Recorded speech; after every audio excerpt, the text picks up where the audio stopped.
There has recently been a strange face found in Antarctica.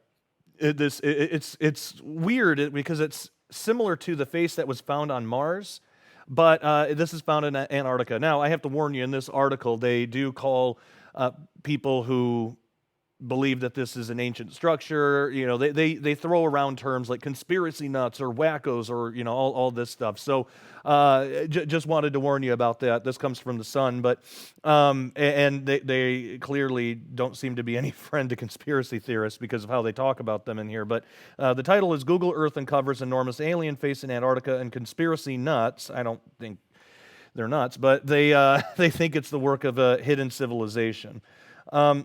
So in this picture, it's kind of hard to see, but if we scroll down here, you can see it right here. Very strange looking thing. UFO hunters say they found signs of an alien invasion in Google Earth snaps of Antarctica. The conspiracy nuts reckon they've found a grimacing face carved in the ice at a remote region in the southeast of the island. You can see it right there. Notorious Instagram account UFO Scandinavia uploaded strange footage last week showing the bizarre anomaly. It shows a man zooming in and out of a satellite snap on Google Earth. The snow in view appears to have the shape of eyes, a nose, and a mouth, the mouth which appears to be contorted in a terrifying grimace. The image sparked a frenzy online, some claiming it's evidence of a hidden civilization. So again, you can take a look at it there.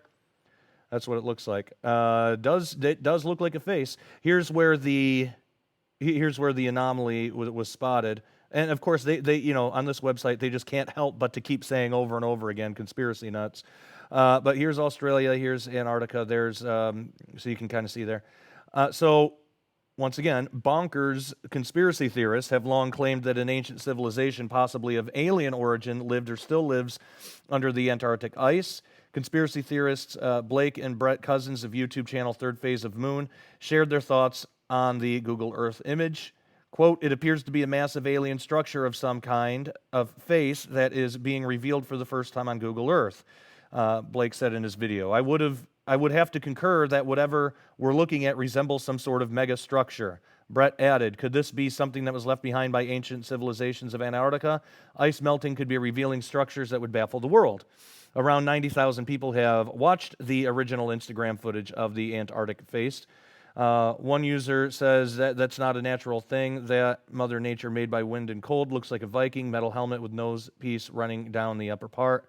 So again, you can kind of, it does sort of look like that. And, you know, of course, there have been, for quite some time, there have been stories of underground civilizations and even giant races under the ice in Antarctica. And actually, one thing that I can show you here, an interview right here on Into the Multiverse with Justin Fall about the Hollow Earth theory. He had a film out, the Hollow Earth Chronicles, he and his brother Wes, and we interviewed Justin, and he talked about some of the strange things having to do with Antarctica. Watch this. Admiral Byrd is a legend, okay? Admiral Byrd is an American legend. Many people call him a hero. He was a polar logistics guy. He was an admiral, a polar explorer.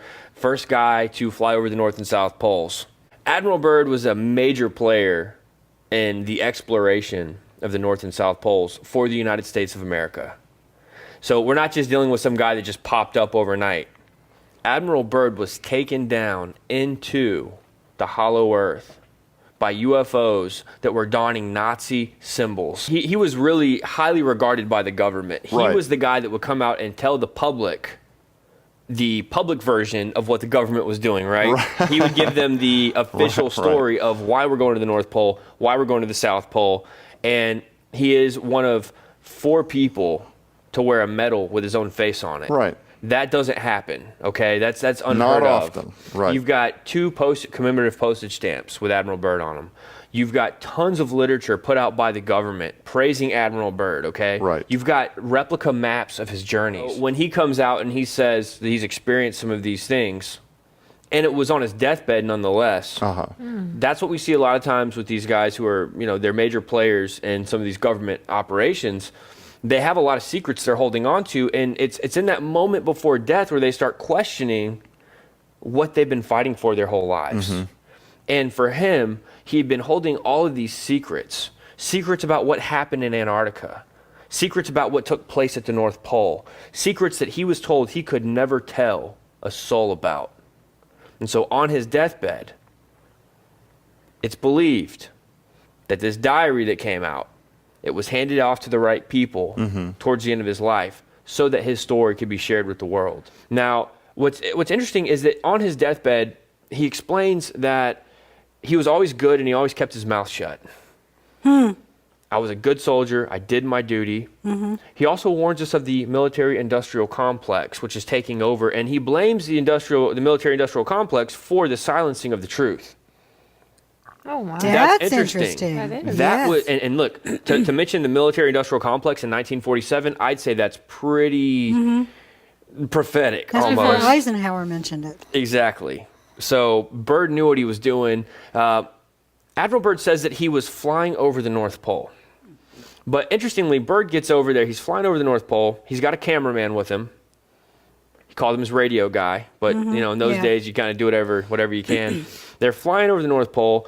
All of a sudden, the temperature starts getting warm. Which makes no sense. No. It's the North Pole, right? Temperature starts getting warm. He sees a mountain range that he's never seen before. Now, Byrd is on record as flying over the North Pole even back in 1929. This is important to note. Oh, that's early. Yes. Very early.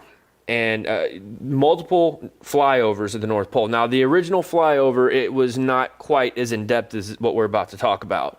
But he's on record as flying over back in government records, 1929. Some believe that there was also a 28, but I believe they were just preparing. I think there's just terminology gets confused sometimes. But on record flying in 1929. And what blew my mind is he's flying over it, and he says, I see a change of atmosphere, and I see a mountain range, and there's greenery. Now, we're not Why? talking about ice and snow anymore. Now, in the Wow. beginning of his flight log, see, he gives you the flight log with the timestamps. And he says, ice and snow below. You're following the man on his journey. It's an adventure. You're following him. You're in the plane with him. And all of a sudden, there's deciduous forests. But here's what's really crazy. It's now about 74 degrees. There's no more ice and snow. There's running water. There's tropical deciduous forest all around. And he sees what looks like an elephant. And he says, going lower, decreasing altitude to take a better look. He says, it is a mammoth. Oh, my goodness. Not an elephant. We're talking about a mammoth who at this point in history would have been extinct. My goodness. He keeps flying. He's reporting all this back to base camp, but then his radio starts messing up. He loses control of his airplane because two UFOs, all we could explain them as is flying discs, come up, one on each side of his plane. They say, don't worry, Admiral. They call him by name. They're talking through to his radio. They say, we are in control now. He loses total control of his plane. He's just, at this point, you just sit back. It's like one of those rides at Disneyland where it doesn't matter if you steer, it doesn't matter, your car's going to go in the same track. They take him down into a very strange entrance. And it's almost like an elevator system, the way that he's landed. They get out, they approach him, and he's keeping a log of all this. They take him down, they say, the master requires your attention. The master. Oh. They That's call him creepy. the master. So he goes down into the earth. And it's technology. It's an emerald city pretty much. It's a whole underground, extra-dimensional city. And he says there's things that he sees that no one of his day has ever talked about. Did they tell him that he was now underground within the earth? Or did he just assume that? No, there's a portion of it where it comes out. And he even talks about you're in the realm. Get this. I'm probably giving away too much here, but I'm an information guy. I just want the information out there. When the master's talking to him, he says, you are in the domain of the Ariani. Oh. Now, I'm thinking Ariani, Anunnaki, Ariani, Anunnaki. Kind of an interesting word choice, right? Yeah. But he's on this belt. It's like a conveyor belt that's taking him to the master. And then there's this elevator system where he descends, but when the door opens, he says that there's no sound. We're dealing with unbelievable technology for 1947. He's in the realm of the Ariani, the domain of the Ariani, meeting with an entity known as the Master. And he explains that he has the best interest of our race Of course. at heart. Now, he refers to your race, Admiral, what your race has done. And what's interesting about that is it's kind of putting the cards out to where he understands that human race is not what the master is. Right. Okay, we're not dealing with Homo sapiens. We're dealing with something totally different. The Ariani, the Aryans, you know, which again, we do believe that the Anunnaki are the fallen angels. It all lines up together. It meshes so beautifully. And Admiral Byrd is just sitting there taking it all in.